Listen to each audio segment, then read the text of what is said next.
कहानी शुरू होती है 1930 के अमेरिका में, जहां विवियन थॉमस नाम का एक कारपेंटर है। वो बहुत सिंपल लाइफ जी रहा है, पर उसका एक बड़ा सपना है मेडिकल स्कूल जाने का। उसने अपनी सारी सेविंग्स जमा कर रखी है कॉलेज की फीस के लिए। पर तभी उसके दोस्त उसे बताते हैं कि डॉक्टर अल्फ्रेड ब्लैलॉक नाम के एक फेमस डॉक्टर की लैब में जॉब का चांस है। विवियन सोचता है कि भला कोई डॉक्टर एक बढ़ई को क्यों हायर करेगा। फिर भी वो क्यूरियस होकर वहां जाता है। पता चलता है कि डॉक्टर ब्लैलॉक आवारा कुत्तों पर रिसर्च कर रहे हैं। विवियन को जॉब मिल जाती है कुत्तों के बाड़े साफ करना और उन्हें नहलाना, जिसके लिए उसे $12 मिलते हैं। उस जमाने में ये काफी अच्छी रकम थी। जॉब मिलने के बाद विवियन अपनी मंगेतर क्लारा को ये गुड न्यूज देता है। क्लारा बहुत खुश होती है क्योंकि लैब में काम करना बड़ईगिरी से तो बेहतर ही था। अगले दिन विवियन काम शुरू करता है और वहाँ अल्फ्रेड की मेडिकल किताबें देखकर पढ़ने में खो जाता है। तभी अल्फ्रेड आ जाता है और एक काले एम्प्लॉय को इतनी गंभीरता से पढ़ते देख हैरान रह जाता है। वो विवियन से उसकी एजुकेशन के बारे में पूछता है। विवियन बताता है कि उसने स्कूल पूरा कर लिया है और मेडिकल कॉलेज के लिए पैसे बचा रहा है। ये सुनकर अल्फ्रेड उसका एक छोटा सा टेस्ट लेता है और लैब के इक्विपमेंट के बारे में पूछता है। विवियन सबके नाम और फंक्शन परफेक्टली बता देता है। फिर अल्फ्रेड उसके हैंड आई कोऑर्डिनेशन का टेस्ट लेता है और इम्प्रेस हो जाता है। वो बताता है कि उसकी लैब ट्रॉमेटिक शॉक नाम की एक जानलेवा कंडीशन पर काम कर रही है। ये तब होता है जब किसी को बहुत बुरी चोट लगे, जैसे एक्सीडेंट या गोली लगने से, और शरीर का ब्लड सर्कुलेशन फेल हो जाए। इसी वजह से जंग में इतने सारे सैनिक मर रहे थे।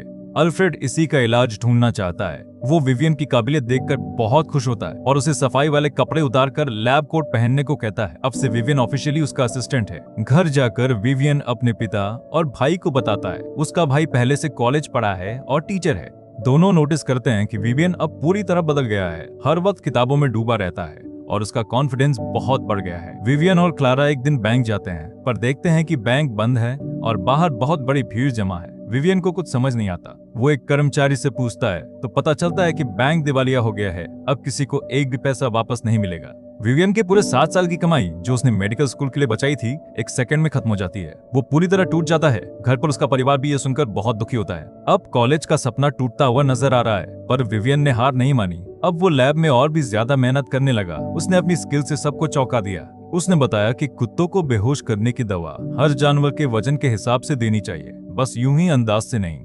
उसने ये भी सिखाया कि कुत्ते के आर्टरीज बचाने के लिए पंजे से इंजेक्शन देना ज्यादा सेफ रहेगा। और सबसे बड़ी बात, अल्फ्रेड के आने से पहले ही वो सारे इक्विपमेंट तैयार करके रखता था। अल्फ्रेड ये सब देखकर दंग रह गया। उसने विवियन से कहा कि अब तुम खुद पहला चीरा लगाओगे। विवियन घबराया हुआ था क्योंकि उसने कभी ऐसा नहीं किया था, पर अल्फ्रेड के कहने पर उसने हिम्मत की और बिना कोई गलती किए एकदम परफेक्ट चीरा लगाया। इस पूरे ऑपरेशन के दौरान अल्फ्रेड उससे सवाल पूछता रहता है कि शरीर के अंदर क्या है और कहां कौन सी नस जाती है। विवियन बिना रुके सब जवाब देता जाता है। फिर अल्फ्रेड उसे एक्सपेरिमेंट का असली मकसद समझाता है। वो कुत्ते में आर्टिफिशियल तरीके से शॉक पैदा करना चाहता है ताकि उस पर स्टडी कर सके।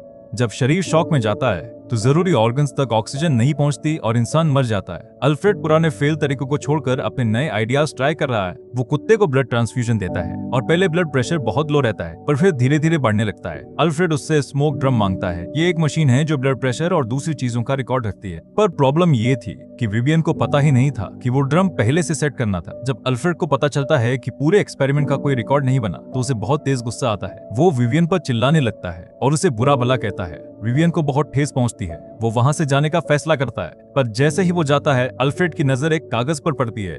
उस पर विवियन ने सारा डेटा, ब्लड प्रेशर, टाइम, सब कुछ हाथ से लिख रखा था। मतलब रिकॉर्ड तो हो ही चुका था, बस मशीन में नहीं, कागज पर। अल्फ्रेड को तुरंत अपनी गलती का एहसास होता है। वो भागकर विवियन के पास जाता है और दिल से माफी मांगता है। विवियन माफ कर देता है और दोनों की दोस्ती और मजबूत हो जाती है। कई साल बीत जाते हैं। अब सन 1943 आ गया है और अमेरिका वॉर में है। अल्फ्रेड की रिसर्च ने जंग के मैदान में हजारों सैनिकों की जान बचाई है, क्योंकि अब डॉक्टरों को पता है कि शॉक का इलाज कैसे करना है। इस कामयाबी की खुशी में अल्फ्रेड अपने घर पर एक बड़ी पार्टी रखता है। वहाँ सब लोग उसकी तारीफ कर रहे हैं। वो एक स्पीच देता है और सब सर्जन्स और आर्मी ऑफिसर्स का शुक्रिया अदा करता है। लेकिन इसी पार्टी में विवियन, वो वहाँ वेटर बनकर काम कर रहा है, लोगों को ड्रिंक्स और खाना परोस रहा है। क्योंकि उस जमाने में एक काला आदमी गोरों के साथ बैठकर खाना नहीं खा सकता था, चाहे उसने कितनी भी बड़ी रिसर्च क्यों न की हो। पार्टी में एक लेडी डॉक्टर आती हैं, हेलेन टॉसिक। वो एक कार्डियोलॉजिस्ट हैं, यानी दिल की डॉक्टर। वो अल्फ्रेड से कहती हैं कि अब तुम्हें एक नई और बहुत मुश्किल बीमारी पर काम करना चाहिए, ब्लू बेबी सिंड्रोम। ये बीमारी छोटे बच्चों में होती है, जिसमें उनके फेफड़ों तक खून ठीक से नहीं पहुंचता और उनका पूरा शरीर नीला पड़ जाता है। उस जमाने के डॉक्टरों का मानना था कि इंसान के दिल पर ऑपरेशन करना इम्पॉसिबल है। जिस बच्चे को यह बीमारी हो जाए उसका बचना नामुमकिन था। ये सुनकर बाकी डॉक्टर तो हार मान लेते हैं, पर अल्फ्रेड के दिमाग में कुछ और ही चल रहा है। वो सोचता है कि फेफड़ों तक खून पहुंचाने का कोई ना कोई रास्ता जरूर होगा। इसी दौरान विवियन और क्लारा की शादी हो चुकी है और उनके 2 बच्चे भी हैं। अल्फ्रेड के साथ काम जारी रखने के लिए विवियन को अपना शहर छोड़कर दूसरी जगह शिफ्ट होना पड़ा। वो एक बहुत ही सस्ते और टूटे फूटे अपार्टमेंट में रह रहे हैं। क्लारा को ये जगह बिल्कुल पसंद नहीं है और वो वापस जाना चाहती है, पर विवियन समझाता है कि देखो, मैं दुनिया के बेस्ट सर्जन्स में से एक के साथ काम कर रहा हूँ। ये मौका बार बार नहीं मिलेगा। मैं सिर्फ एक बढ़ई था, अब देखो मैं कहाँ पहुँच गया हूँ। हालांकि क्लारा का दर्द भी सही था। विवियन को कभी भी उसके काम का क्रेडिट नहीं मिलता था और घर का खर्च चलाने के लिए उसे एक्स्ट्रा रिपेयर वगैरह के काम भी करने पड़ते थे। अब वो दोनों जॉन्स हॉपकिंस हॉस्पिटल में काम कर रहे हैं। ये बहुत बड़ा और फेमस हॉस्पिटल है। अल्फ्रेड गर्व से विवियन को वहाँ के दिग्गज डॉक्टरों की तस्वीरें दिखाता है और कहता है कि एक दिन हमारी भी तस्वीर यहाँ लगेगी। पर जैसे ही वो कॉरिडोर में चल रहे होते हैं, एक सिक्योरिटी गार्ड विवियन को रोक लेता है और कहता है कि तुम्हें अपना टाइम कार्ड पंच करना होगा। मतलब अल्फ्रेड जैसे टॉप सर्जन के साथ आने के बावजूद विवियन के साथ एक आम मजदूर जैसा सलूक हो रहा था। हॉस्पिटल का ये सख्त नियम था तो मजबूरन विवियन को मानना पड़ा। हॉस्पिटल में विवियन का होना अपने आप में एक अजीब तमाशा था। बाकी सब काले लोग सिर्फ झाड़ू पोछा लगाते दिखते थे और वो सफेद लैब कोट पहनकर घूम रहा था। सब डॉक्टर्स और नर्सेज उसे घूरते रहते थे। एक दिन एक डॉक्टर उसे अपनी लैब में काम करते देखकर अंदर आता है, कुछ पैसे फेंकता है और कॉफी लाने को कहता है। विवियन साफ इनकार कर देता है और बोलता है, सर मैं यहाँ चीफ सर्जन का असिस्टेंट हूँ, कोई नौकर नहीं। वो डॉक्टर गुस्से से लाल हो जाता है। फिर विवियन हेलन के साथ ब्लू बेबीज वाले वार्ड में जाता है। वहाँ हर बच्चे का रंग ऑक्सीजन की कमी से नीला पड़ा हुआ है। उसकी मुलाकात एलिन नाम की एक छोटी बच्ची और उसकी माँ से होती है। हेलन बताती है कि उसने मरे हुए बच्चों के दिल इकट्ठे किए हैं ताकि उन पर स्टडी कर सकें। हार्वर्ड के एक फेमस डॉक्टर ने कह दिया था कि बच्चे के दिल की नसों को सिर्फ भगवान ही ठीक कर सकता है, इंसान नहीं। पर अल्फ्रेड ये बात मानने को तैयार नहीं था। उसने ठान ली कि वो चुपचाप बैठकर बच्चों को मरते हुए नहीं देख सकता। हेलन से मीटिंग के बाद वो और विवियन इस प्रॉब्लम पर डिस्कस करते हैं। बच्चे का दिल बहुत नाजुक होता है, इसलिए वो फिर से कुत्तों पर ही एक्सपेरिमेंट करने का फैसला करते हैं।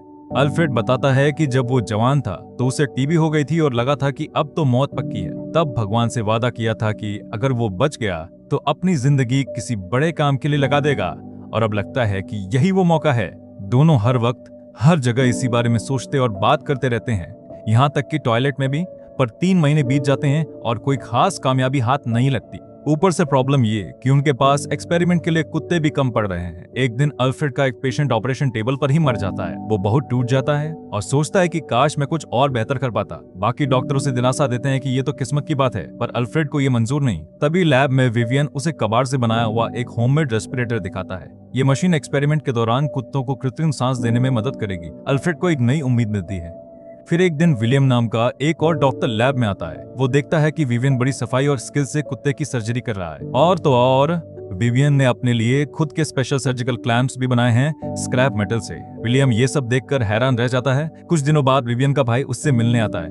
वो बहुत खुश है क्योंकि उसने कोर्ट में एक बड़ा केस जीता है काले टीचर्स को गोरों से कम सैलरी देने के खिलाफ। उसकी मदद थगुड मार्शल नाम के एक बहुत बड़े काले वकील ने की थी। भाई विवियन से कहता है कि तू भी ये नौकरी छोड़ दे, ये गोरे लोग तुझे कभी बराबरी का दर्जा नहीं देंगे। तू दिन रात मेहनत करता है पर तुझे कोई क्रेडिट नहीं मिलेगा। पर विवियन को अभी भी अल्फ्रेड पर भरोसा है। एक दिन हॉस्पिटल के कैफेटेरिया में एक सफाई कर्मचारी विवियन का मजाक उड़ाता है। कहता है कि तू चाहे जितना मर्जी सफेद कोट पहन ले, तू भी हमारी ही तरह तीसरे दर्जे का एम्प्लॉय है। विवियन को तब पता चलता है कि कागजों में वो आज भी एक जेनिटर के तौर पर रजिस्टर्ड है, जबकि असल में वो पूरी लैब मैनेज कर रहा है। विवियन ये सुनकर बहुत नाराज होता है और सीधा अल्फ्रेड के पास जाकर प्रोटेस्ट करता है। कहता है कि मैं रोज 16 घंटे काम करता हूँ, पूरी लैब चलाता हूँ और मुझे एक तीसरे दर्जे की मजदूर जितनी पगार मिल रही है। अल्फ्रेड समझाने की कोशिश करता है कि हम जो काम कर रहे हैं वो पैसों से ऊपर है, ये इंसानियत की सेवा है।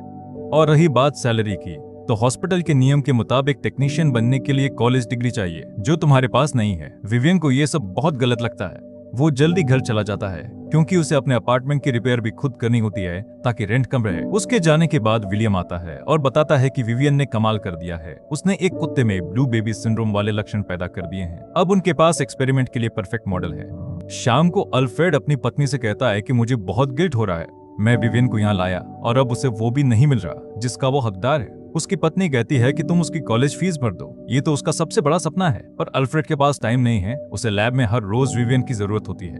आखिरकार अल्फ्रेड हॉस्पिटल के हेड के पास जाता है और साफ कहता है कि नियम वयम भूल जाओ, मुझे अपने लड़के के लिए पगार बढ़वानी ही होगी। उस शाम अल्फ्रेड खुद विवियन के घर जाता है और उसे खुशखबरी देता है, अब तुम्हारी सैलरी $300 सालाना होगी और तुम ऑफिशियली सर्जिकल टेक्नीशियन हो।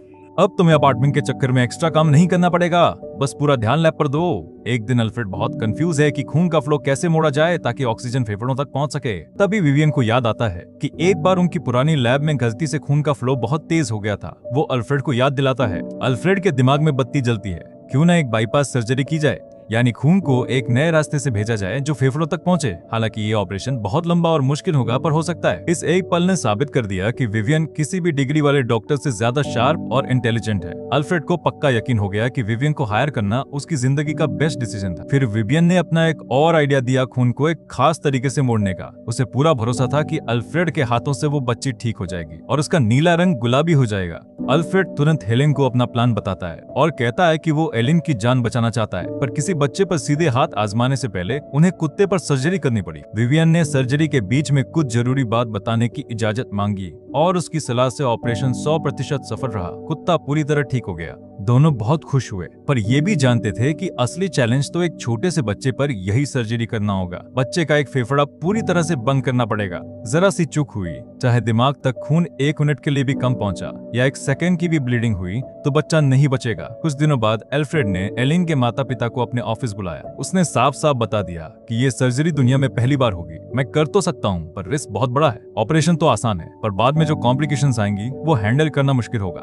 फिर भी मुझे लगता है कि कोशिश करनी चाहिए। माँ बाप ने सोचने के लिए थोड़ा वक्त मांगा। वो अपने चर्च के पादरी के पास गए। पादरी ने साफ मना कर दिया और कहा कि शायद यही भगवान की मर्जी है, चीजों को जैसी हैं वैसी ही रहने दो। पर माँ ने कहा कि नहीं, मैं अपने बच्चे को बचाने की कोशिश करना भगवान की मर्जी के खिलाफ नहीं मानती। शायद मेरा बच्चे को बचाना ही भगवान का प्लान हो। कुछ दिन बाद वही पादरी अल्फ्रेड से मिलने आता है और बहस करता है कि तुमने तो सिर्फ कुत्तों की सर्जरी की है, इंसानी बच्चे की नहीं। तुम बच्चे को मार डालोगे। अल्फ्रेड अपनी रिसर्च दिखाने के लिए पादरी को लैब में ले जाता है, पर वहाँ का मंजर देखकर सब हैरान रह जाते हैं। विवियन फर्श पर बैठा है और उसके पास एक कुत्ता पड़ा है जो खून से लथपथ है और अभी अभी मरा है। पादरी कहता है कि देखो, ये भगवान का इशारा है, पर अल्फ्रेड गुस्से से जवाब देता है कि मैं तो बच्ची को जिंदा रखना चाहता हूँ, जबकि तुम कुछ न करके उसे मरने देना चाहते हो।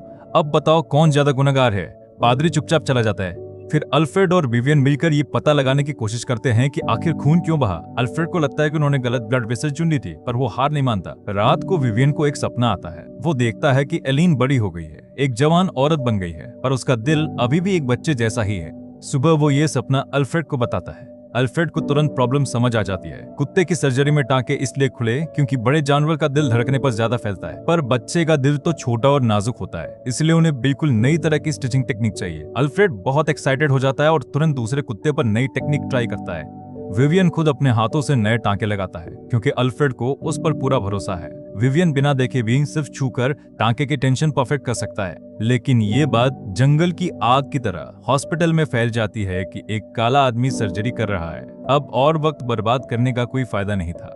अल्फ्रेड ने ऐलान कर दिया कि वो एलिन की सर्जरी करेगा। ऑपरेशन से पहले उसने दूसरे डॉक्टर्स को बुलाकर पूछा कि कौन कौन मेरे साथ इस ऑपरेशन में शामिल होना चाहता है। भरे कमरे में से सिर्फ 2 हाथ उठे, जिनमें से एक विलियम का था, बाकी सब डरे हुए थे। अल्फ्रेड ने सबके सामने कहा कि मैं आज तुम लोगों को दिखा दूंगा कि दिल की सर्जरी ना कर पाने का रूल बस एक मिथ है, झूठ है। उसके एक दोस्त ने चेतावनी दी कि ये मत करो, तुम्हारी पूरी रेपुटेशन चली जाएगी। पर अल्फ्रेड ने कहा, मुझे अपनी इज्जत की परवाह नहीं, मैं बच्चे को बचाऊंगा। दूसरी तरफ विवियन ने अपने हाथों से बनाए हुए स्पेशल सर्जिकल क्लैंप्स पूरे कर लिए, जो एक छोटे से बच्चे के दिल के लिए परफेक्टली डिजाइन किए गए थे। सर्जरी से पहली रात अल्फ्रेड सो नहीं पाया। उसे पता था कि कल मेडिकल हिस्ट्री बनने वाली है या फिर सब कुछ तबाह हो जाएगा। सुबह एलिन को ऑपरेशन थिएटर में लाया जाता है। ऊपर गैलरी में दूसरे डॉक्टर बैठे हुए हैं तमाशा देखने के लिए। हर कोई नर्वस है। सर्जरी शुरू होने से पहले विवियन ने अकेले में सबके लिए दुआ मांगी। फिर आखिरकार सर्जरी शुरू हुई, लेकिन जैसे ही अल्फ्रेड के सामने बच्ची आई, वो अचानक फ्रीज हो गया। उसके हाथ नहीं चल रहे थे। अल्फ्रेड ने तुरंत विलियम से कहा कि जाओ, विवियन को बुलाकर लाओ।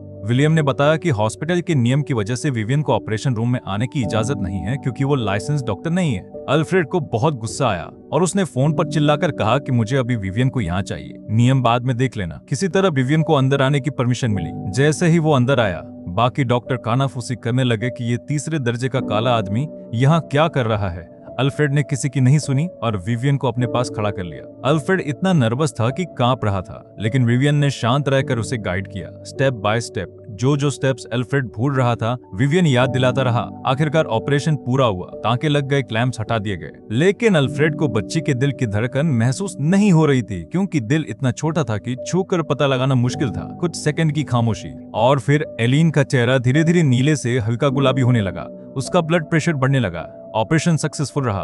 पूरा ऑपरेशन थिएटर तालियों से गूंज उठा। ये मेडिकल हिस्ट्री का सबसे बड़ा माइलस्टोन था। जिस दिल को छूना कभी मना था, अब उसकी सर्जरी हो चुकी थी। ये सब अल्फ्रेड की हिम्मत और विवियन की बुद्धिमानी का नतीजा था। लेकिन जल्द ही अफवाहें फैलने लगीं कि अल्फ्रेड अकेला ये नहीं कर सकता था, उसे एक काले आदमी की मदद चाहिए थी। अल्फ्रेड ने इन बातों को नजरअंदाज किया और खुलेआम विवियन की तारीफ की। इस कामयाबी के बाद दूर दूर से माएं अपने बीमार बच्चों को लेकर जॉन्स हॉपकिंस आने लगीं। लाइनें बहुत लंबी हो गईं, क्योंकि इस सर्जरी को करने का तरीका सिर्फ अल्फ्रेड को पता था। अगले ऑपरेशन में दूसरे बड़े बड़े यूनिवर्सिटीज के डॉक्टर भी देखने आए। अल्फ्रेड ने गर्व से सबको हेलेन और विवियन से मिलवाया। जब गेस्ट को पता चला कि विवियन डॉक्टर नहीं है, तो वो हैरान रह गए। अल्फ्रेड को एक मशहूर मैगजीन के कवर पर जगह मिली। विवियन ने सोचा कि काश उसे भी थोड़ी पहचान मिलती, पर हॉस्पिटल के अंदर सब जानते थे कि असली दिमाग किसका था। एक शाम विवियन एक होटल में वेटर बनकर घुसा, जहां अल्फ्रेड के सम्मान में एक बड़ी फॉर्मल पार्टी चल रही थी। अल्फ्रेड ने स्पीच दी और अपने सब कोलिग्स को थैंक यू कहा, लेकिन विवियन का नाम नहीं लिया। विवियन का दिल टूट गया और वो तुरंत वहां से चला गया।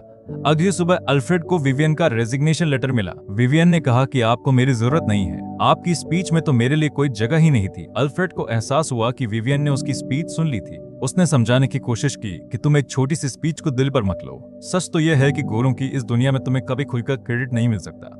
हमने साथ मिलकर जो कर दिखाया है उसी पर गर्व करो। पर विवियन बहुत आहत था और उसने जॉन्स हॉपकिंस छोड़ दिया। उसने कॉलेज में एडमिशन लेने की कोशिश की। उसने रिक्वेस्ट की कि मेरा एक्सपीरियंस देखो, मैंने दुनिया की पहली ब्लू बेबी सर्जरी में हेल्प की है, मुझे बिना क्लास किए क्रेडिट दे दो। पर एजुकेशन सिस्टम ने उसे ठुकरा दिया। मजबूर होकर विवियन ने परिवार चलाने के लिए एक दवा कंपनी में सेल्समैन की जॉब कर ली। वो काले डॉक्टरों को दवाइयां बेचने लगा। एक दिन एक डॉक्टर ने उसे पहचान लिया और कहा कि अरे तुम वही तो हो जिसने अल्फ्रेड के साथ मिलकर वो कमाल की सर्जरी की थी, तुम यहाँ दवाइयां क्यों बेच रहे हो? तब विवियन को एहसास हुआ कि लोग उसके काम को जानते हैं, पहचानते हैं। उसका दिल तो अभी भी लैब में ही अटका हुआ था।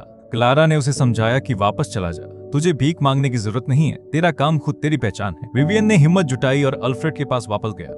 उसने माफी मांगी और कहा कि मैं वापस आना चाहता हूँ क्योंकि मुझे लैब से प्यार है। अल्फ्रेड ने खुशी खुशी उसे वापस ले लिया। समय बीतता गया और 1964 आ गया। विवियन अब जॉन्स हॉपकिंस हॉस्पिटल की सर्जिकल लेबोरेटरीज का डायरेक्टर बन चुका था। अब वो नए जमाने के यंग डॉक्टर्स को हार्ट सर्जरी सिखाता और गाइड करता था। एक शाम अल्फ्रेड, जो अब काफी बूढ़ा और बीमार हो चुका था, ने विवियन को फोन किया। मुलाकात के दौरान अल्फ्रेड ने बताया कि उसे कोलंबिया यूनिवर्सिटी से पढ़ाने का ऑफर आया है और वो चाहता है कि विवियन भी साथ चले। वहां जाकर तुम अपनी अलग पहचान बना सकते हो। पर विवियन ने इनकार कर दिया। उसे अपनी इस लैब से प्यार था। जब भी वो हॉस्पिटल की लॉबी से गुजरता, अल्फ्रेड की तस्वीर देखकर खुश होता था। उस मीटिंग में अल्फ्रेड ने माना कि मुझे अपनी जिंदगी का सबसे बड़ा अफसोस यही है कि मैंने कभी खुलकर तुम्हारा नाम नहीं लिया, तुम्हारे योगदान को दुनिया के सामने नहीं रखा। पर अब अतीत को भूल जाओ, हमने जो साथ मिलकर किया वो अविश्वसनीय है। दोनों ने हॉस्पिटल की लॉबी में एक दूसरे को गुड बाय कहा। उन्हें नहीं पता था कि ये उनकी आखिरी मुलाकात होगी। अगली सुबह हेलेन ने विवियन को खबर दी कि अल्फ्रेड का रात में नींद में ही शांति से निधन हो गया। विवियन पूरी तरह टूट गया। कुछ समय बाद एक बड़े सेरेमनी में हेलेन ने स्टेज पर आकर एक शख्स के बारे में बताना शुरू किया जिसने कभी मेडिकल स्कूल नहीं देखा पर दुनिया का सबसे बड़ा मेडिकल टीचर बना, जिसके बिना ब्लू बेबी सर्जरी नामुमकिन थी। उस शख्स को हॉस्पिटल बोर्ड ने एक ऑफिशियल अवार्ड और ऑनरेरी टाइटल से सम्मानित किया। सबसे बड़ी बात, उसका एक ऑफिशियल पोर्ट्रेट बनाया गया जिसे हॉस्पिटल की लॉबी में अल्फ्रेड की तस्वीर के साथ उन्हीं महान वैज्ञानिकों के बीच लगाया गया। वो शख्स था विवियन थॉमस, एक बढ़ई जिसने मेडिकल हिस्ट्री की सबसे बड़ी सर्जरी को पॉसिबल बनाया और इस तरह उसका नाम हमेशा के लिए अमर हो गया।